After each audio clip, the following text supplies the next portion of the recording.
What is going on, my Atomic Auto Works friends? Today I have COVID, I'm tired, I'm sick, and I'm doing this video relaxed. Very low key, very easy. So one of the common questions we get with motorcycle seats is buying an aftermarket seat, what one's good and what one's the best for you. So a lot of the problem that people have is they listen to other people but don't think about it. And what I mean by that is someone might say, I have a 2022 Street Glide. My buddy has purchased a Mustang seat and he loves it. So I'm going to buy a Mustang seat because he loves it. They don't look and compare apples to apples. Make sure that you have the same size or same motorcycle, you're the same height, same weight, you're the same riding style. It's like so common for someone to listen to someone else and purchase something because they said they like it, but never once step back and say, hey, do we ride our motorcycles the same? Do we have the same motorcycles the same year, same model? Is it set up the same, raised, lowered, any of that stuff? And everybody overlooks that and assumes that because what's good for one is good for all. And that's definitely not the case with motorcycle seats. Very common, we'll get like people will buy like a Corbin seat. And if a Corbin seat fits you, some people love it. They're a very firm seat. They're designed very nice to cradle your butt, and they actually usually encompass a larger surface area.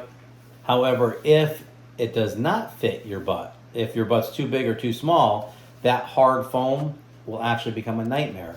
So a lot of times what we'll do is we'll get those seats in and we'll have to completely remodify it. Most commonly, we take out their big arch. There's a huge radius in a lot of their touring seats, and that's supposed to be great for cradling your butt. But unfortunately, it doesn't fit a lot of people, and in doing so, it actually makes it worse. So that's one common thing we have to redo for seats. And pretty much across the board, a lot of times, like someone will buy a gel seat, say, because their buddy has a gel seat. When they get it, they actually don't like it.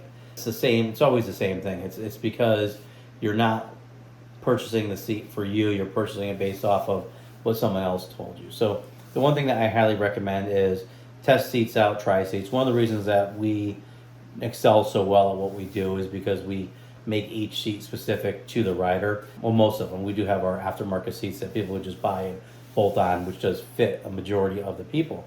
However, a lot of people are too tall or too short or too wide or too thin. And in those cases, having a custom seat made or modified is probably the best avenue for you guys. The reason we say it works well for us is because we listen to you and we get it dialed in the first time for you. The only times we usually have issues sometimes where we might have to tweak things are if people have had back surgery or some serious injuries or pain, sciatic, stuff like that. In those cases, it obviously requires special attention, and it takes a little bit to modify it to make sure it fits the person perfectly. So hopefully this helps you out just to pay attention when you're buying a seat. Listen to yourself, know your own seat,